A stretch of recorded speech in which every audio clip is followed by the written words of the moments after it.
welcome to another instalment of the Evolution Exchange podcast for the Nordics, a melting pot of ideas and inspiration shared by some of the most successful technical leaders in the Nordic region. My name is Chris Bennett, and me and my team help connect businesses with freelance tech talent. Today's a very special episode, as I'm currently recording this live from the Truecaller office. Massive thank you for having us. In this one, we're discussing an issue very close to the hearts of Evolution and my team. We're talking about diversity and inclusion. As with all our podcasts, we've invited people on to discuss their passion, and with me now are 4 awesome people. So let's get some introductions. So let's start off with resident guest, Juliana. Hello. Hello, everyone. And Chris, thanks for having me here in this podcast. My name is Juliana. I work as a CEO and founder of a company called Bila, that is a support network for women and non-binary immigrants in Sweden in a journey to tech. It's been I think this is my 3rd time in this podcast, specifically talking about diversity and inclusion. That's something that I'm very passionate about. And I'm very happy to be here at Truecaller's office because I'm an ex-Truecaller myself, and I can see some friendly faces in the office, which is super cool. So thanks for having me. Brilliant. And Andreas, last minute for you, this one. Yes. So, great to be here. So I am a co-founder of Taggrow, which is a company in which we work with a re-engineered way of doing recruitment, and we teach recruiters in this. And then at the side of that, I'm also part-time working at Bonnier News, where I am working with product management within diversity and inclusion, and I work with talent recruitment, employer branding, everything connected to talent. Basically, I've been doing that for the last 15 years, been in tech recruitment. And by the side of work and my business, I am a jazz musician, so I love to play all imaginable instruments. My house is full, and there will be more for sure. Yeah. This journey hasn't stopped yet. No, it won't stop. Habit to problem. Agnes? Well, I'm Agnes. I'm also here as a last minute thing, right? Yeah. So I work here in Truecaller, and now my role is director of brand marketing, but I'm also switching roles, going over to product marketing. Been with Truecaller for a year, loving it, of course. And when it comes to diversity and inclusion, those are also very dear to my heart, and especially when we're talking about, women. Mm-hmm. Of course. But I would say that my thing outside of work, there's some time left. Mm-hmm. I'm a very active scout leader, where I, have scouts from the age from 8 to 11. And I'm also the director of the board for TEDx Stockholm. Okay. So when you're talking about TED Talks, I'm really excited about that. So awesome. Also very happy to be here. That is a great introduction for someone who called about 2 hours ago about this. Yeah. You must be a natural. And then finally, Angela. Yes. Hi, everyone. I'm Angela. Thanks, Chris, for having me here. I'm working as a product owner at Truecaller. Mm-hmm. So I've been here for about 2.5 years now. Relocated from down under, from Australia, so pretty much the furthest you can get from Stockholm. And I'm also quite passionate about the topic of diversity and inclusion, and I recently actually joined sort of supporting the Bila organization, which Juliana is a founder of. So it's been a really enriching experience. I've been able to sort of, work with people from more diverse backgrounds and learn other people's experiences moving to Sweden and to Stockholm as well.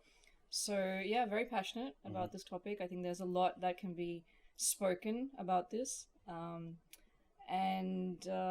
just really glad to be here.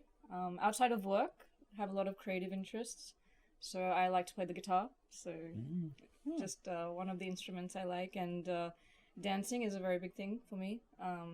I come from Indian heritage, so Bollywood is a big part of my life, so Bollywood dancing especially. But yeah, that's about it outside of work. This is my 2nd live podcast at Truecaller today, and honestly, I could put at least 2 bands together. Yeah, honestly, I really think I'm missing the opportunity here. Yeah, I could be setting up bands and going on tour rather than taking the podcast on tour. However, that would be fun though. That would be a good idea to have the podcast on tour with musicians. Oh my god, yeah, and dancers. Exactly. Yeah, let's do it. 100%. Maybe some Amazing. scouting. I can sing. Yeah. Oh, you can sing. I can also. I can't do any of support those you. things. I can cheer you on. Yeah, I'll be with you there. We're gonna need that beer we talked about though. No worries. As with this podcast, we always have a standard format where everyone brings one question. Yeah, but I think it's really important to get an update on the Women in Tech event that happened recently. So I've asked Juliana to just talk about that before we get into the questions. Of course. I think last Friday was huge. That's a word. Since pandemic times, I think I haven't been, gathering with so many people for such a long time. And it was like around 3,000 women here in Stockholm at Waterfront conference space, very close by to Truecolor's office. And the highlights for me, I was there at a panel, and I love it so much, the panel, that I actually brought more or less the same question here, because I think it's an opportunity to talk more about it. And I think we had feedback that the panel was one of the favorites of the day. So I think it's a very, very interesting topic. But also so many amazing and inspiring women over there. I think everybody got out of the conference with a sense of, energy renewed and empowerment. And for me, I think the biggest highlight was a talk by a person that I actually don't remember the name, but it was an 18-year-old girl that founded a company that supports kids with dyslexia. So she is a dyslexic herself, and she wanted to support her friends in the journey at school, and she's from Gothenburg, and amazing. It was like the one I felt so like hopeful about the next generation, and they're already slashing, and I think they are gonna be definitely the future. Yeah, so I think that's my takeaway from the conference. And if you've been there, if you're listening to this, I just want to say thank you to each one of you that went to Billa's booth, because it was so popular. We were in the balcony, and we had like lots of yellow balloons. Our branding is quite happy, so I think we were like, of course, calling all the attention in the balcony, and I think it was amazing. Thank you. Love that. Great start to this. So let's dive straight into the questions. So, Agnes, this was your question on how can diversity impact the success of a team or a product. So we'll kick off with you. What's your thoughts around this? Bum, bum, bum. Yeah, let's go for it. But I mean, we can just look at this podcast, like the people here from the beginning. We're coming from all different backgrounds. We bring in all our other experiences, different kind of ideas of innovation, ideas of what we want to accomplish in the future, what we have, accomplished in the past. And I think that is actually why diversity is so important in a team. Because if you would put one group of people that are exactly the same, you could have the same ideas, or you could have the same innovation, and there might not be even like discussions or arguments. So with diversity also comes new ideas, new ways of thinking for innovation, and hopefully some well-needed discussions and arguments to why my idea is better than yours, and just like listening into each other. So I would say that it's actually a key to success. Is it almost essential? I would say it's essential. Yep. What do you think, Andreas? I think I agree 100%, and I've seen it so many times that how like our different perspectives and synergies brings us to something that we could never imagine ourselves. And I actually, like, I could take one very recent example, like the new company that I have co-founded with my business partner Rahman. We are from two completely different worlds. He's from India and has a long recruiter background, but a completely different background, and me with my background. And it's just very interesting to see how when I previously ran a company myself, it was, I just have my perspectives. I may talk to some people and get some perspective, but like I'm in it myself, but doing something together with someone else, and that we really listening into each other's perspectives, that's That's so powerful. But I also one thing that I would like to add on this is that I see also this as a competence, something that we need to learn along the way. It's just not something that we have or don't have, but we need to learn and develop our skills and our understanding of this. And if I would gonna give a tip on a book, I would say, like, I don't know if you read Difficult Conversations, this book. No, I don't know the author, but Google Difficult Conversations and book, and you will find this. And that book is really about just trying to understand each other's perspectives on things, and being really curious about that. I think that's it's so easy to see your own perspectives in your own way of seeing the world, but trying to open up on that. Juliana, what's your thoughts? And a question that I've been thinking there, what do we do? I'm young white male. I've added young in there. Unnecessary. Really young, good-looking white male. But what do I do if I'm sat in a room with just white males? What do I do? Should there be a trigger nowadays to go, we've got a problem here? Yeah. Do we stop the meeting? Do we? How? What should happen in that instance? And I suppose, obviously, answering the previous question of how does it impact in your world, Juliana? Love the question, and I think that all goes through allyship, right? And how having allies is so important. So I don't think in the world that we're living right now, 2022, post-pandemic, we still think it's acceptable to enter in a room with only one type of person and you don't say a thing. So I guess showing up is the first thing that you need to do. So I would say, if I'm in a room and I am the only person of color, for example, being like in the opposite situation from you, like I'm not part of that group, the first thing that I do, I just say, hey, amazing that I'm here representing, but why? Where are the rest? Why am I alone here? And this happens a lot with me personally, because sometimes there is the tokenism fact that, being a Black woman myself, coming from Brazil, being an immigrant here in Sweden, sometimes people ask me to be in calls just to represent and have, the diversity quota that we call.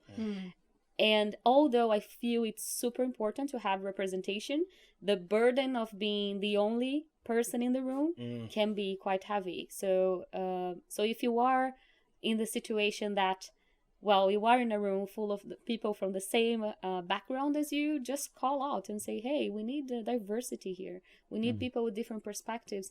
And it's not only because, the data shows that it's profitable, it's the right thing to do. The world is diverse. Even Hollywood right now is trying to be more diverse. So in tech industry, there's no way for this to be different. It's not only about the benefits that it brings, but it's also because it's a moral question. Is the right thing to do? Give the same opportunities to all people, right? I was listening to one of my colleague Sophie's podcast. Yeah, and I don't think you were on it, Juliana, but forgive me if you were. Yeah, and one of the discussions was around that point of tokenism. Yeah, inviting someone to that room, just to fill a quota. Yeah, and there's an interesting discussion going on at the moment of whether that's essential and what do we do about it? Because if there wasn't, would it be slightly worse? So how do we help that person not get overloaded with extra responsibilities, extra meetings, extra talks they have to give? How do we help that person? Like, what do we do? I think it starts by, educating ourselves on the way that we see, this kind of things. So I'm very open about talking about microaggressions, for example, and that can happen a lot when you have like one different person in the room. Typical microaggression thing that we don't think that much is then whenever people come to me and say, hey, when I look at you, I don't see color. So this is the kind of thing that, for me, like, you are denying all my history, all my ancestry. And I really believe that, knowing how to be an ally and educating people on how to treat the only different person in the room, it's a first. Because if I know that I'm in the room and I'm the only one, but at least I know that I have people that back me up, that know about my history, that know about, all the struggles that I passed, and know how to facilitate difficult conversations, as you said. I think it's super important. So I would say, educate yourself, take microaggression trainings, take unconscious bias trainings as well. Learn how to be a good ally. I think that's allyship is key. Angela, what are your thoughts on this area of diversity and impacting the success of a team or a product? I think it largely also comes down to breaking stereotypes. I think there's a lot of, like Juliana said, that word unconscious bias around maybe how a particular gender, a particular cultural group might behave or might be. And I think that is somewhere ingrained within us, like unconsciously, we don't realize it as well. And I think unless we break that, we can't really move forward with the education that you're mentioning. So in my opinion, diversity of experiences leads to diversity of thought, and that is what drives success. If you don't have diverse thoughts, then like Agnes said, how do you innovate? You're just sort of got a tunnel vision and you're just going towards that. How do you incorporate from that? Myself as a person, I also consider myself quite diverse. So born and raised in Australia, but I come from Indian heritage. Many times in my life, I've just had people very innocently ask me like, oh, like you look Indian, but you speak in a different accent. And it's a very like innocent question. Microaggression. Yeah, but it's like, it's a bit foreign for some people to think that, or that like, my parents are from India, but then I have lived most of my life in Australia, so naturally I will talk in a certain way. So I think those sort of unconscious biases, like if we break that down, I think, and break those stereotypes, I think we will actually move towards looking at diversity and inclusion not as something that we have to do, but something more like a competence that we build up, like Andrea said, I think. And if we think that the listeners of this podcast will be mainly in Stockholm, big shout for those who are not in Stockholm, by the way. If we think of the Stockholm tech community, right? We've said education there a few times. In that tech scene, are we educating them enough? Yeah, are companies taking the responsibility, or they're just relying on the population increase in their education? Like, I don't know, you'll see it better than me. Yeah, are you seeing tech companies take this responsibility? And if so, to what level? Just to the panel. Wow, that's like a big question, I would say, in a way. And I do feel that in some ways, I can see at least that it's moving. That at least from what you read, you can see that companies are, talking about this, and we have women in tech, of course, to help when it comes to a gender diversity. But sometimes I don't feel it's being done enough.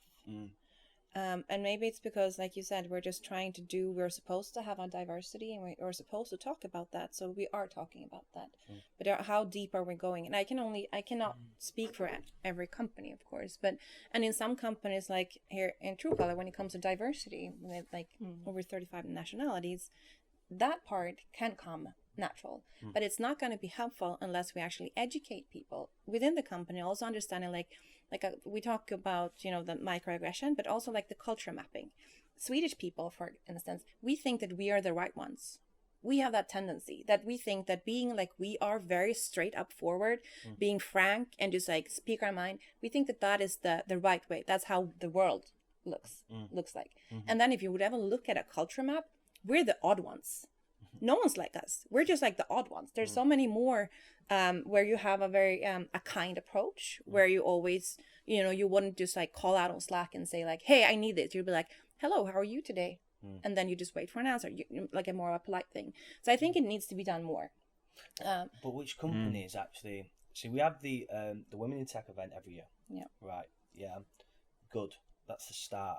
But that can't be waited until next year before companies are having unconscious bias training. I've not heard of microaggression. Yeah. Is that something that should be trained every 6 months? It's not. These issues come up, they get trained out, and then 2 years later the issues come up again.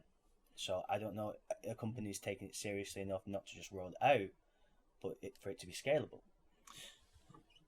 I'm thinking like there's not just one solution. It's like a recruitment. Like you need to think like multi-channel. Like you need to do different things, and different things will be like important for different listeners. So some will be very inspired and really catch it if you talk about a certain topic related to diversity, or if you read something about diversity, or if you go to a lecture, and another person maybe need to hear it in a small room like this, because if it's in a bigger crowd, it just like gets overwhelming, or you won't even attend.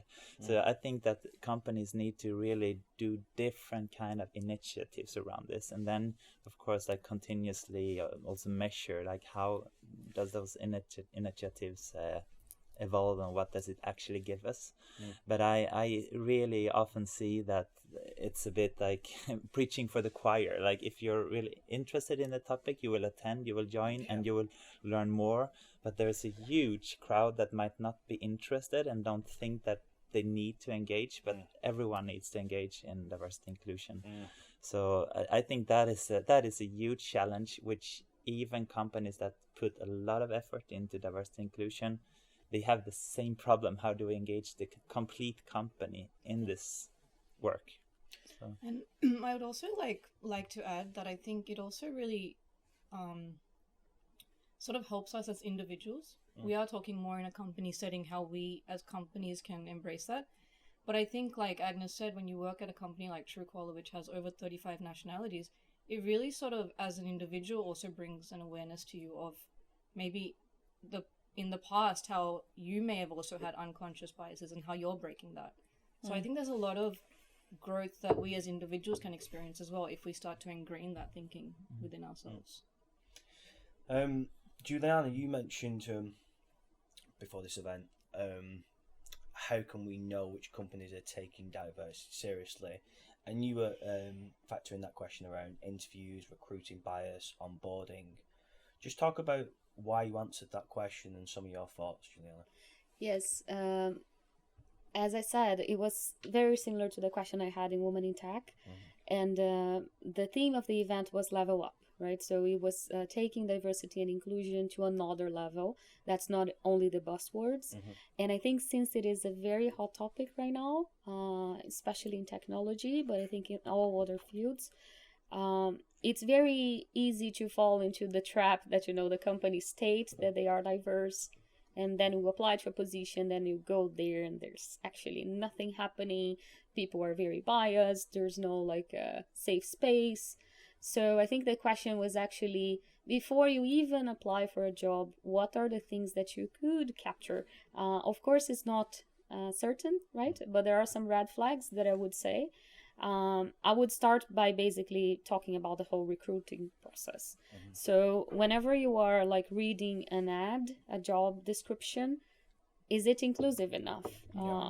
Is it written in a gender neutral way? Does it encompass accessibility needs, for example? Do they add alt text to images? Do they ask you which pronouns do you prefer whenever they call you?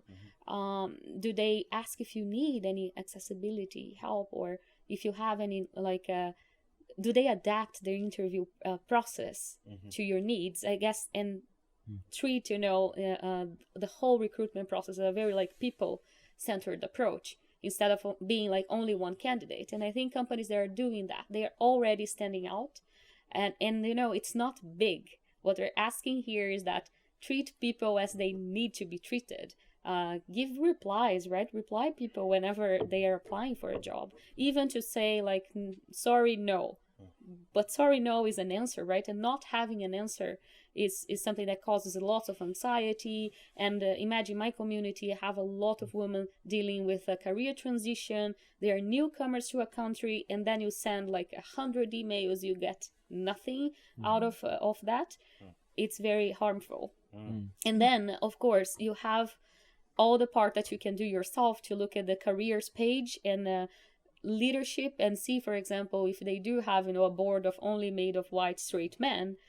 Well, we know the numbers, we know it's reality, and you're probably gonna join a company that's like that, because we know Most of them are, unfortunately.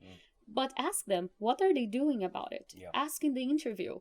And do not get answers like, oh, we have one Slack channel about diversity. Ask if they have budget. Ask if they have initiatives. Ask if they have head of diversity roles. Or if they don't, why don't they have, and when are they going to have? So be very like specific, because I think these things can, lead to better experience when you are onboarding a new company. Another thing that I think it's super important to highlight is check the benefits. Benefits can say a lot about an organization. So if they do give you parental leave, what are parents for them? Are adopted considered parents as well? People that adopt, are they like same sex and same gender marriages considered parents as well? So ask, what kind of policies they have, because I think this also says a lot about an organization. So these are like my tips, especially if you are a newcomer, because I know that we can also say, hey, check your networks and check people that you know that. Well, but if you just arrive in a country, like the example of Ukraine, for example, lots of women, refugees that came to Sweden, they don't have a network. It's very hard for them even to reach out to an organization. But how do they know if they're going to be treated and if they are going to have a place where they belong? I think, there are some checks that can be done. Agnes, what's your thought? Fantastic inputs. I want to just like check all of those boxes, because those are, and it actually some things that I didn't even think about, which was great. But I also feel that it really, investigate the company, look at like what is actually published. If it's a listed company, they'll have an annual report. Yep. Which means that you can actually look at diversity and gender in that report. And then I would also go to look at LinkedIn, for example, because sometimes, when you're looking at leadership, maybe like diversity in leadership, you have to understand like what is considered leadership for them when it comes to the report. So there could be informal leaders in the company that would be considered leaders that would maybe help their diversity or not. So I would also like look at LinkedIn to see like, okay, who's working for this company? What are their experiences? Are they happy to share what the company is sharing? Not only like we're a listed company or join my team because I need someone, but like, are they happily sharing? Are they proud of what the company puts out there? And if you're then young, handsome, white male, that's what we said, right? Good looking for him. Good looking. He's not turned up yet. No, but then like then it also comes to you like, okay, what am I looking for in a company? Like we know that if you're a woman, you will be looking for other women in a way. And if you also if you're aware of diversity and inclusion, you will be looking at that. But it comes back to like the individual thing. You need to understand that like if I'm a white male, I shouldn't just be safe because I see a board of white males. I should look at like, okay, what are the women in this company sharing? How are they talking about diversity outside of their official reports? What are people, how are they rating them on different review sites? But again, when you look at those kind of things, you also have to look at them with a very like, what do you call it? Like in Swedish we say it like a nykter, but like a sober view, because sometimes of course you have to be able to read between the lines. So it's a lot of things that comes into finding your place, like your place of belonging, because nowadays it's not just work. It's actually you're spending a lot of your time there, sometimes even more time on your work than with your kids at home, at your place. Exactly, which means that you need to have that feeling of belonging. So it's so important to investigate. Is there a company like, how is Glassdoor on this? I've not actually checked because I don't know. I feel more after listening to this, I feel more responsibility to do that because I'm already in a privileged situation. So if I'm going to apply for a company, it should be me doing it, because if you're not in that situation, is the fear to ask all these questions?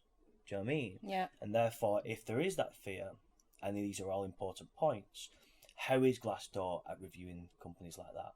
Are we asking questions on employees, on all these things? Because if there was a body in between, it'd make it much more comfortable for people to do this. Do you know what I mean? But I also feel that, like sometimes, it's not only a company who chooses you, you also chooses the company. So if you're not comfortable asking the difficult questions, in an interview, then you'll and if you're not, then you won't be, you know, like then it's going to be very hard down the line to ask those. And if you're asking the difficult questions and the replies you're getting are really weird, or they won't talk about it, you know, like that's a like, it's not even a red flag, it's like a red world. Don't go there. But if they're just like, you know, they might also come off of being honest and saying like, you know, this is really great questions. We haven't thought about this. I need to, you know, take a step back and really investigate. That also shows that that company, or like at least that person in recruitment is actually open to see like, okay, how can we become better? So Yeah, I think that's a very good point. Because, well, I have like my own non-profit organization. I consider myself a rebel, right? So I blame a lot all the organizations of not doing right, and I think that's one of my roles, to be like there and saying, hey, you need to do better. But it doesn't need to be perfect. No. And you need to start somewhere. So I think listening, it's so important. So instead of, you know, if you are caught up in that situation, if you are a founder of an organization yourself, don't get defensive. You know, just listen and say, hey, you're actually right. We need to do something about it. We are not, but we're going to address it. And I think that's the most important. Because I feel that one of the things that I changed my mind a lot during this time is the fact that diversity and inclusion, we are always scared of making mistakes. Because we are dealing with people, and we are always scared of putting, you know, something in our LinkedIn pages and websites because it's gonna sound wrong, or because it can hurt a group of people. You're gonna have feedback from that, and you're gonna learn from that. So whenever you fail when it comes to diversity and inclusion, fail, but fail gloriously, right? And learn and move on. Exactly. And your question was about the Stockholm community actually being very good already within diversity and inclusion. But you asked, how can we make it better? Yeah, so have you got any thoughts yourself on like either the current status, what's good, and what the future could look like?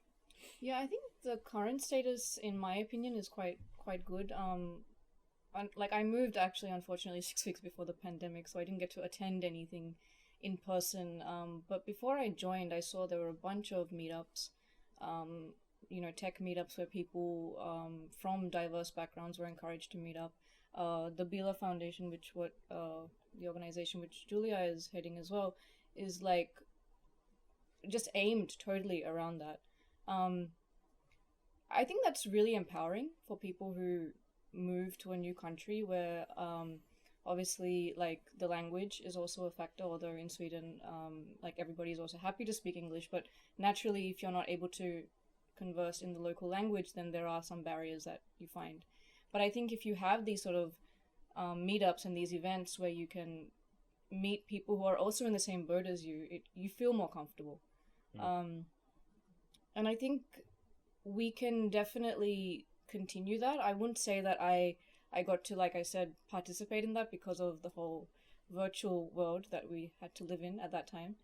But I think that having more initiatives like this, and maybe even bringing more awareness at the Women in Tech events and stuff, will help more people overcome those barriers. What, like advertisements? Yeah, or even just like informing people about this. I googled it, so I saw, oh, there is a Stockholm meetup that is available. I think in 2020 Spotify was also hosting a few meetups for people who are interested in tech and who have just recently moved over to Sweden. So those are great because this is my first experience, obviously relocating to a new place, and I thought that was really helpful. Andreas, what's your thoughts? Yeah, I can actually add a very concrete way to help because I recently now engaged in something called like Recruiters for Ukraine, because I mean there is a huge and urgent need, and so recruiters across Europe have went together to support people who are gonna relocate and need to catch opportunities and understand the local market. So that's an initiative where you get matched with a refugee, and it's a big network of recruiters, and we can coach refugees on like how to shape your LinkedIn profile or information about the market, or maybe like suggestion on how you can write your CV, or how you can work maybe in an interview, how like so to support with the preparation. And that's an NGO initiative. So it's like I don't get the money, but I just really want to support in this somehow. And with my background in this, I thought that would be a really good way to give some support. And it doesn't mean that you need, as a recruiter, to put a lot of time, but you maybe need like 1-2 hours a week to coach someone. And if you would be interested, if there's a recruiter who listens to this, or if there is someone who needs a job, who from, like, if you're from Ukraine and you're relocated to Stockholm, you feel free to reach out to me, and I can connect you to that network. And I'm very new to the network myself, and I'm not the founder of the network, but I'm just engaged as a recruiter. And so that's just a concrete. Where is the network hosted? It's host. There is the founder of the initiative is a refugee from Ukraine who moved to, if it was Bulgaria or somewhere close by, and then he has connected recruiters across Europe to engage in this. And there's a forum and a Facebook group, Recruiters for Ukraine, which you can find as well. Agnes? Well, I first of all, I love that idea. I think it's, of course, really good. But there's also like a feeling in me where is maybe a bigger perspective also of this could be, recruiters for refugees. That it's not only Ukraine. I'm very, I know that I'm touching a very sensitive subject here, but it's just been, it's horrible what's happening. And, I didn't think we would even maybe not talk about this, but I do feel that are we being diverse enough when it comes to this? Are we focusing, I'm not going to say, because you as a refugee, everyone has the same, you have the same rights, but why are we not doing this for the refugees that are coming from other countries? That hasn't that hasn't stopped, because we're still seeing there are conflicts happening all over the world, and how all of the communities has come together for Ukraine, which I find it's, there's hope for humanity. I do feel the hope for humanity, but it also makes me a little bit scared that we're not giving that kind of opportunity to everyone who flees a conflict as a refugee. And you can see it here in Stockholm. Why are some refugees offered like free transportation, free all of that, like actually being able to welcome into a new class. Everyone learns a couple of words in Ukrainian just to welcome them. But what about, you're coming there as a refugee from Syria, or for any other country, you still don't know the language. No one learns your hello in your language. You're not, you can't go for free on the transportation. So it's, I'm very, I'm a little bit concerned when it comes to that we choose to be inclusive sometimes, but then we just choose not to be sometimes. And I know I'm touching on things that, will probably be annoying for people, because I do want people to help. And I also know of companies who has been helping in all conflicts, that they're very, they're there, but they don't talk about it. They're not going to be there and saying like, we send beds or we send computers. And now when people are like, their partners are like, oh, you should talk about that you're helping all the Ukrainian refugees. And they're like, but we are always helping. Why should we bloat about it? So I would really want some other opinions here. It's like the, and this is why I mentioned it before, it's like the a Women in Tech event. Great. It's a moment in time. Yeah, the beauty of the Women in Tech event is that it's every year. It's consistent. Yeah. With the training, the microaggression, it can't just be a one-off. Refugees haven't stopped. And if it is just a response to a particular crisis, whether Ukraine, Syria, it should be an ongoing process. That's the only way. Or history. It should be a constant rather than a moment in time. Now, you're totally right. The moment in time is still essential, but it should be, if it's truly embedded in culture, it's a habit. It's a way of doing things. Exactly. Do you know what I mean? Well, it's easy to say and difficult to do. It is. I also find that the fact that we need to have a women in tech event shows how we have not reached that point. Yeah. Because we do that because we, in our minds, have already segregated women from non-women. Yeah. Why do we live in a world where that segregation exists? Like, ideally, there should not have to be any events in a very ideal world. I'm probably being super idealistic right now. But that is where we need to reach.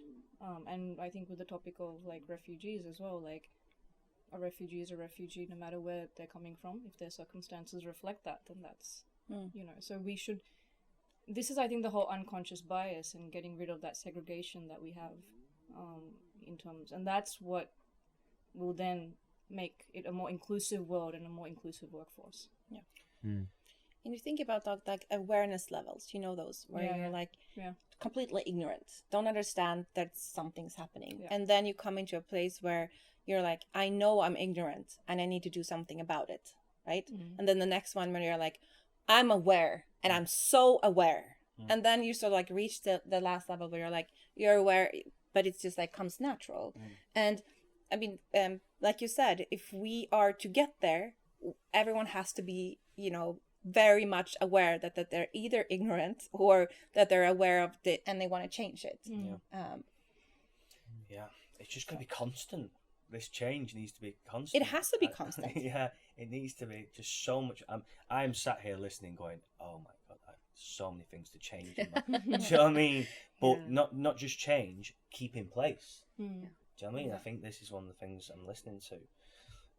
I was almost going to start typing before. You say that again. But you know, also history plays a big part. You also talk about your history, and we have to be able to move forward in the future. We need to understand our history and actually recognize that, you know, like what we did there, that was not good, but we're learning from it. Yeah. Yes. And if we're not looking back, if we're not learning from history, then we're going to make the same kind of mistakes again.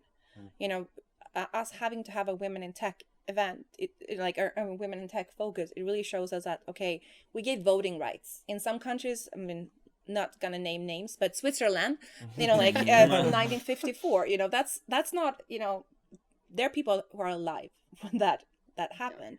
So, but they also have to recognize, yes, we were late, for example, or yes, we you know, the fact that the US not really have dealt with their Native American issue, that there's still, you know, it's still alive and well in the, even in the White House, where they're like big paintings of like there's like heads of buffaloes there.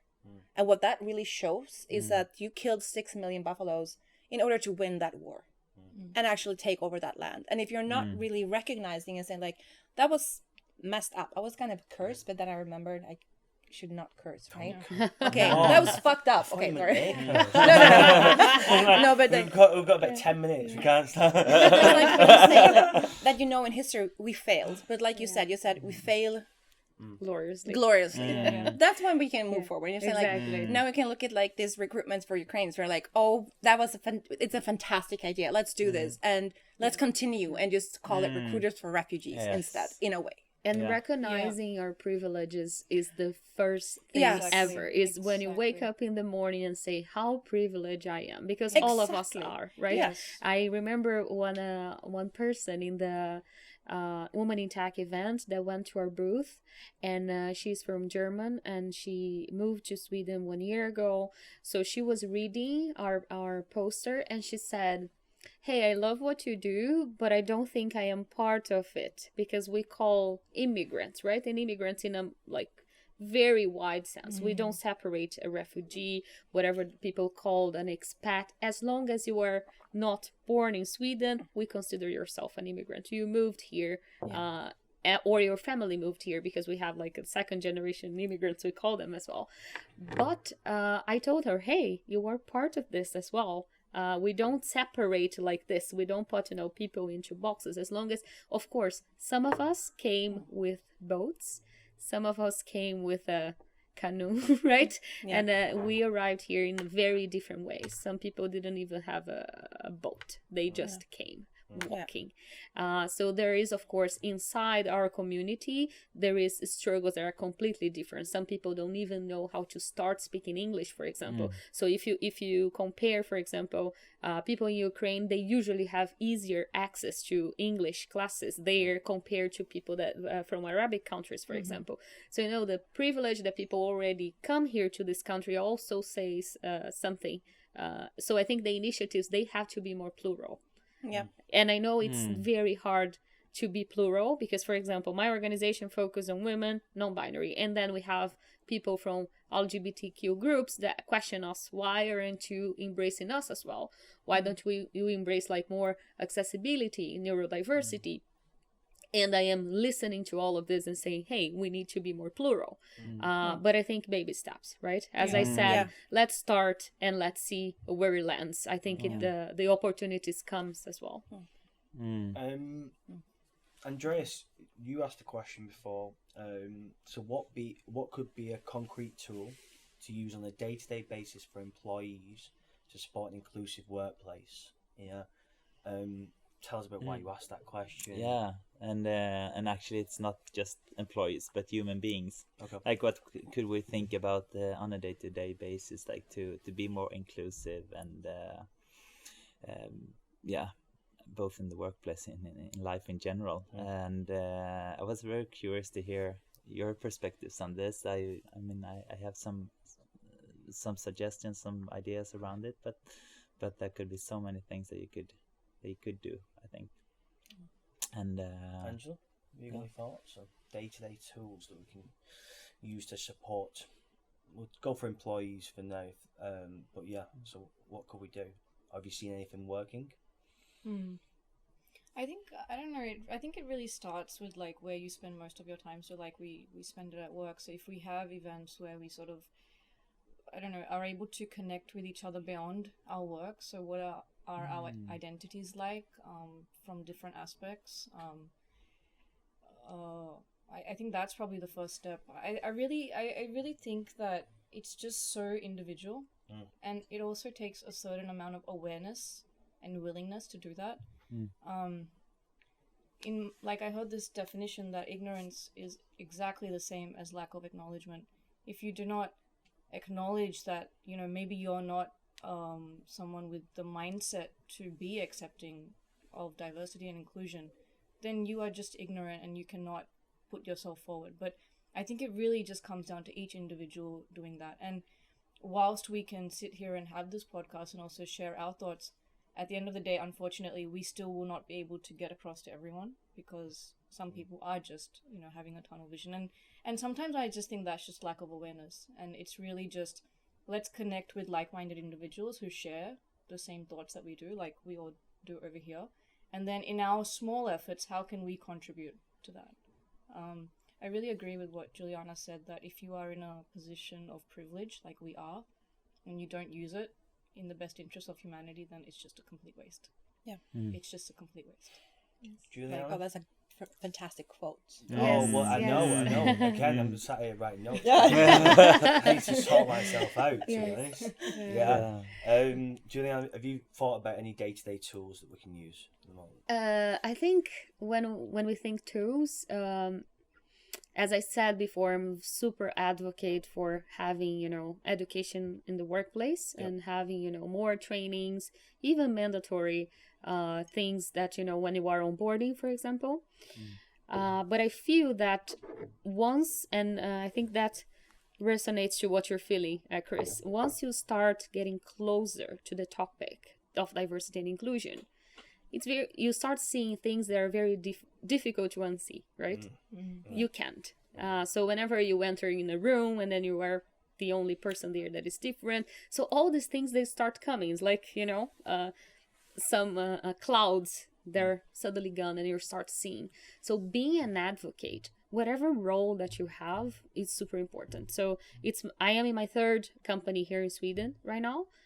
All of them, I've been product person working with engineering teams. I was always an advocate about diversity and inclusion. So it doesn't matter where you work. You don't need to be HR recruiting, you don't need to be marketing, you don't need to be close enough to the employer branding, but being an advocate is so important. And I think one of the best tools that we have, using our privileges and our knowledge, so all this knowledge that we are learning here, don't stick only with you.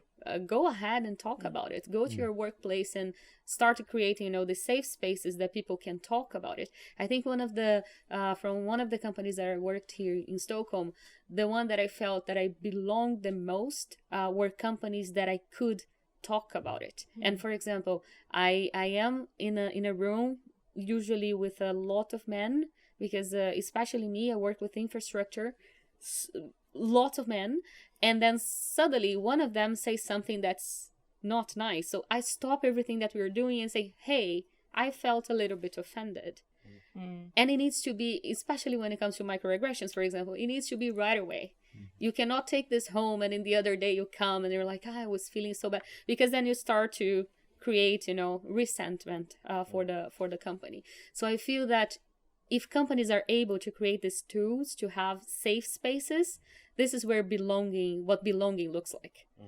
You are free to speak up and say, or just, slack the other person and say, hey, you said something that I didn't feel very comfortable. So people being opening for feedback, amazing. And can I just add, I think a lot of us have been in that situation, but we are afraid to speak up, because sometimes we also think about the other person that, oh, I don't want to cause any tension. I don't want to offend the other person by saying that I was offended. But we should not hold back, because that's exactly what keeps us stagnant. We don't move forward, and there's no harm in correcting someone. Maybe even they want to be corrected. Maybe they'll appreciate what you told them, that, oh, okay, sorry, I didn't think of it from that perspective.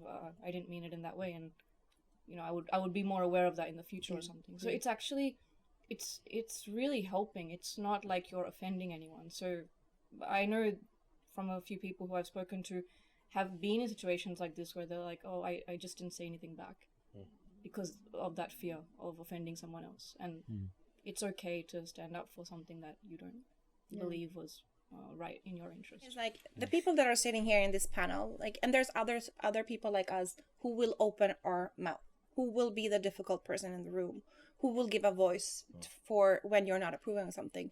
It's not only about that person you're saying it to. You're giving someone else a voice. Maybe the next time they can be the advocate. So I think that's why it's important. And that's from an individual perspective. But then from a company, like you said, training, education, mandatory, because you never know what kind of person you have in front of you. Maybe that person needs to hear it verbally. Maybe they didn't see it in an illustration. Maybe they want to see it in a song. You never know. And you need to try to cater to all of these kind of people, because some way or another, they're going to go from that complete ignorant to the next step. And when they do, they cannot unsee it. So continue to be the most difficult person in the room, because challenge the status challenge, quo. just challenge. And what's the worst that can happen? They let you go in a company. Fuck that. Then you shouldn't be there in the first place. Yeah. And if you are in tech, it's quite competitive. Yeah. Well, I mean, it this, is. This, when you were talking about privilege before, I in tech right now, in a lot of the positions you're all in, you're hard to find people. Yeah. Which means you are in a position where you can go, I'm going to ask all these questions on the interview, on the onboarding process. But I'm going to leave final thoughts, Andreas, on the question. Thank you for the input. I loved it. And I if I add just one example, when it comes to meetings, for instance, you can there are practices that you can do in meetings, and we sit in so many meetings together and so many workshops together. One thing is to reflect on yourself. Am I a person that speaks a lot, that owns a lot of the conversation? If you are, then practice maybe wait a second and try to have that as a mantra. Okay, I know that I speak a lot. I'm gonna wait for someone else. So it will take different amounts of time for different people to speak out, and just wait and welcome silence as well. So I know you're talking to me there, Andreas. I'll be honest with you. I was like, don't say anything. Right, we're gonna have to finish there. Amazing. Thank you so much, Angela, Juliana, Andreas, Agnes. Amazing.